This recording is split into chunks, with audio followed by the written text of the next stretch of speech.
सलाम नमस्ते सत श्री अकाल दोस्तों, स्वागत है आपका एक बार फिर से इंटरनेशनल प्राइम टाइम रिपोर्ट में, जहां हम दुनिया की तमाम बड़ी बड़ी जानकारियां, बड़ी बड़ी खबरें सिंपल और आसान भाषा में आप तक प्रोवाइड कराते हैं।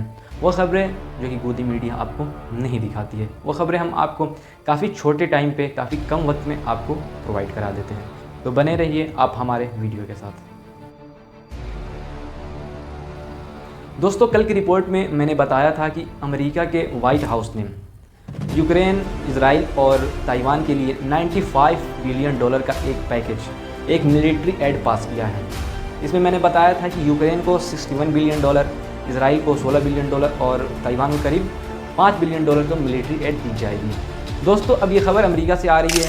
अमेरिका के राष्ट्रपति जो बाइडन ने अपने एक बयान में कहा कि वो अब मिलिट्री एड जो पास हुआ है उसको जितना तेज़ी से हो सके, जितना जल्दी हो सके हम यूक्रेन भेजने का उसका कोशिश करेंगे, प्रयास करेंगे।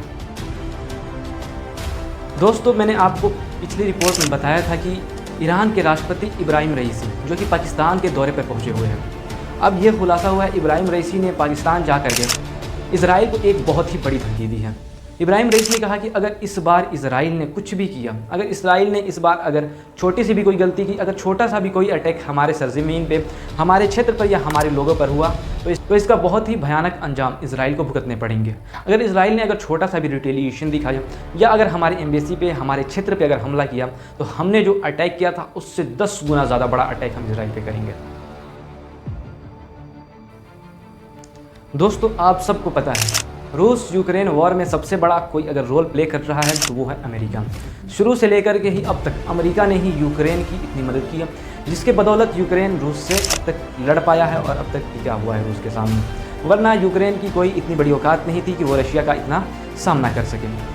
शुरू से लेकर के अभी तक अमेरिका ने ही यूक्रेन को एयर डिफेंस सिस्टम, हाइमार्स जैसे मिसाइल सिस्टम और अनेकों तरह की मिलिट्री एड यूक्रेन तक पहुंचाए हैं, सप्लाई किए हैं, जिसको यूज़ करके यूक्रेन ने रशिया को रोके रखा और रशिया पर हमला करते रहा अपनी टेरिटरी को सुरक्षित करने के लिए, अपनी टेरिटरी को बचाने के लिए। लेकिन अब एक रिपोर्ट से ये खुलासा हुआ है कि अमेरिका जो कि छोटे मोटे हथियार भेजा करता था यूक्रेन को और एयर डिफेंस सिस्टम यूक्रेन को भेजा करता था, जिससे कि यूक्रेन अपनी सरजमीन की हिफाजत कर सके, अपने क्षेत्र की रक्षा कर सके। लेकिन अब अमेरिका लंबी दूरी की मिसाइलें यानी कि लॉन्ग रेंज की मिसाइल चुपके से यूक्रेन को देने वाला है, जिससे कि अब यूक्रेन सिर्फ अपने ही क्षेत्र में नहीं बल्कि रशिया के अंदर घुस करके मार सकता है, रशिया के कई शहरों को निशाना बना सकता है। इससे जंग के हालात और भी ज़्यादा बिगड़ सकते हैं। आपका इस पर क्या कहना है, अपनी राय कमेंट बॉक्स में ज़रूर रखें। इजराइल का एक ड्रोन जिसका नाम हर्मीस है उसको हिजबुल्लाह ने कल मार गिराया है। अब टेंशन देने वाली बात यह है कि ये हर्मीस ड्रोन भारत में भी प्रोडक्शन होता है। भारत भी इस हर्मीस ड्रोन का इस्तेमाल करने वाला है और इसकी डील इजराइल के साथ हो चुकी है, जिसकी मैन्युफैक्चरिंग भारत के अंदर हो रही है। तो ये भारत के लिए एक टेंशन वाली बात है कि जहाँ हिजबुल्लाह जैसा एक छोटा संगठन इजराइल के ड्रोन हर्मीस को मार गिरा सकता है, तो भारत के तो दुश्मन काफ़ी बड़े बड़े हैं। इस पर भारत को एक चिंता का विषय है, जिस पर भारत सरकार को सोचना चाहिए। दोस्तों, कल की रिपोर्ट में मैंने आपको बताया था कि फ़िलिस्तीनियन सिविल डिफेंस ने एक रिपोर्ट जारी किया है, एक सर्च ऑपरेशन जारी किया है, जहां पर गज़ा के हॉस्पिटल के अंदर 300 लाशों का एक सामूहिक कब्र यानी कि इज्तिमाई कब्र बरामद हुआ है, जिसमें 300 लाशें मिली हैं। अब ये आंकड़ा बढ़ चुका है, आज की रिपोर्ट की माने तो ये आंकड़ा बढ़ करके 400 हो चुका है। कहा जा रहा है कि यह आंकड़ा और भी ज़्यादा बढ़ सकता है। UN भी इसके ऊपर काफ़ी पैनी नज़र बनाए रखे हुए हैं। UN ने कहा है कि इसकी जितनी गहरी हो सके उतना गहरा इन्वेस्टिगेशन हो ताकि और भी सबूत मिल सके। दोस्तों, UN ने एक सर्वे रिपोर्ट जारी की है, जिसमें UN ने बताया है कि पिछले साल 2023 में टोटल 280 मिलियन से ज़्यादा लोगों को भुखमरी का सामना करना पड़ा है। अगर भुखमरी की बात हो ही रही है तो हम ग्लोबल हंगर इंडेक्स की बात कर लेते हैं। ग्लोबल हंगर इंडेक्स एक संस्था है जो कि 125 देशों की हंगर लिस्ट यानी कि भुखमरी को जारी करता है, जिसमें 1 से लेकर के 125 रैंक है, यानी कि 125 देश हैं। जिसमें पिछले साल हंगर इंडेक्स में 125 देशों की स्थान में हमारा देश भारत 111वें स्थान पर था। यह हमारे लिए काफ़ी शर्म की बात है, हमारे देश के लिए। जो देश दुनिया की 5वीं सबसे बड़ी इकोनॉमी हो, 5th लार्जेस्ट इकोनॉमी हो, वो 111वें स्थान पे हो 125 देशों की लिस्ट में। यह काफ़ी शर्म की बात है। यही हमारा पड़ोसी मुल्क जो है कि वो भूखा नंगा जो कि 102वें स्थान पे है, यानी कि हमसे 9 पायदान भी जाकर के वो ऊपर है, हम उससे 9 पायदान नीचे हैं। यह हमारे लिए काफ़ी चिंता का विषय है, सरकार को इस बारे में ध्यान देना चाहिए। अमेरिका ने यूएन के अंदर एक रिवॉल्यूशन लाया था।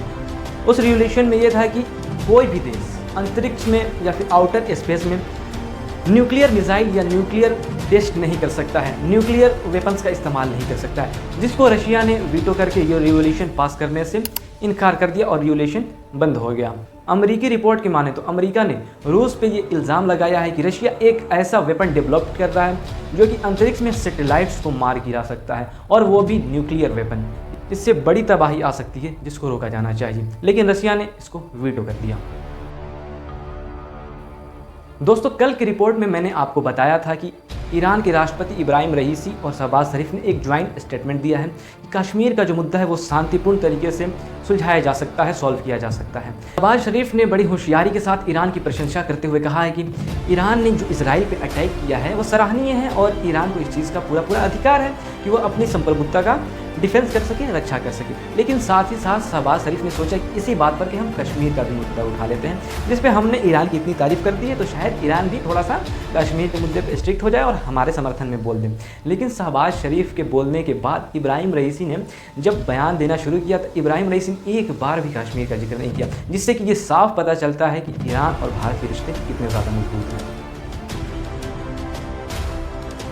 कश्मीर की वादी में आज भी उनकी वादी कश्मीरियों के खून से सुर्ख हो चुकी है। मैं आपका और ईरान के अवाम का शुक्रिया अदा करता हूं कि आपने हमेशा कश्मीरियों के लिए आवाज़ उठाई, और इंशाअल्लाह मैं समझता हूं कि वो दिन आएगा जब कश्मीरियों को भी उनके हकूक मिलेंगे।